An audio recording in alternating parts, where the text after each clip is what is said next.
Hello दोस्तों, कैसे हो? आज हम लोग देखेंगे now the leaves are falling fast. अब पत्ते तेजी से झड़ रहे हैं। ये लिखे हैं W H Odean. W H Odean लिखे हैं। देखेंगे, डब्ल्यू एच ऑडेन का नाम है विस्टन ह्यूग ऑडेन। इनका जन्म 1907 में होता है। मृत्यु इनका 1973 में होती है। और जिन्होंने पुलित्जर प्राइज लिए 1948 में, अपने संग्रह द एज ऑफ एंजाइटी नामक किताब लिखे, तो उन पे इनको मिला पुलित्जर प्राइज। ये बहिर्मुखी और बौद्धिक रूप से सशक्त कवि, पद्यकार और नाटककार, आलोचक, अनुवादक और संपादक थे।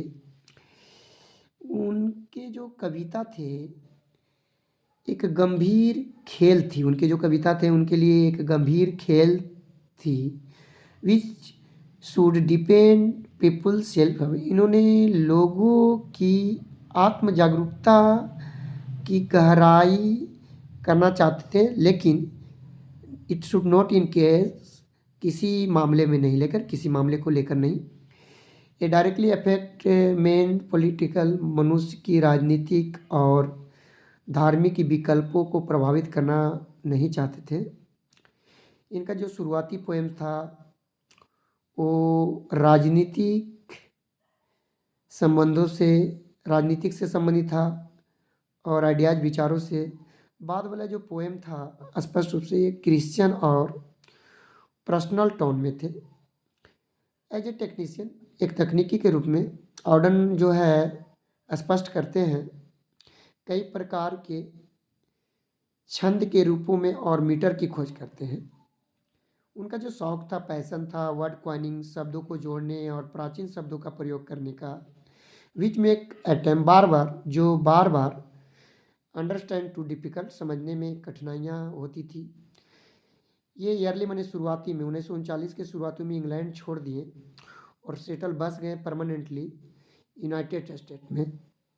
Orton work is divided into British और अमेरिका फेस। ऑर्डन के काम था जो ब्रिटिश और अमेरिका के फेस में बटा हुआ था। तो अमेरिका इंग्लिश में रह करके, ब्रिटिश में रह करके क्या लिखे? द ओरेटर लिखे, द डांस ऑफ डेथ लिखे, look stranger, Spain and another time लिखे, the notable work of the America face, मतलब अमेरिका में रह के लिखे क्या?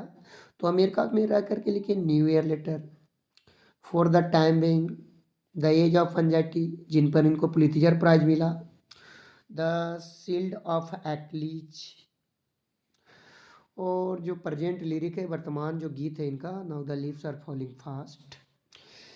कहता है कि इन ह्यूमन लाइफ, मानव के जीवन में जो फ्रस्ट्रेशन है, उदासियां हैं, अनेकों उदासियां हैं, the aspiration that are not fulfil, इनकी जो महत्वाकांक्षा है जो अधूरी है, और अकेलेपन में, इन लोनलीनेस माने अकेलेपन में, जो क्या करते हैं वो भाई जन्म लेते हैं, मतलब जीते हैं और मरते हैं। मनुष्य कहा जाता है कि अकेला जन्म लिया है और अकेला मृत्यु होता है।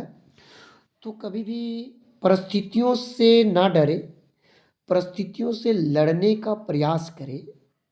जो परिस्थितियों से लड़ता है वही असली लीडर कहलाता है और असली ज्ञानी कहलाता है। भाई परिस्थिति तो आना चाहिए, परिस्थिति बहुत ज़रूरी है आना। लोग इससे सीखते हैं। और आप लोग अगर बेहतरीन से 2 मिनट 4 मिनट आप पढ़ते हैं तो भाई इससे नॉलेज भी आती है। इंग्लिश कहीं खराबी नहीं जाता, बेकार नहीं जाता यार। इंग्लिश कभी भी आपको प्रयोग में आएगा। When your go outside from Bihar, जब बिहार से आप जाएंगे ना तो सबसे बड़ा अहम भूमिका ये लैंग्वेज ही निभाएगा। और ये बात अभी नहीं पता चलेगा, जब आप बेहतरीन करना चाहेंगे तभी लैंग्वेज बड़ा इम्पोर्टेंट होगा। तो दोस्तों देखें, और आगे इसी तरह से और भी हम लोग करते रहेंगे। Thank you.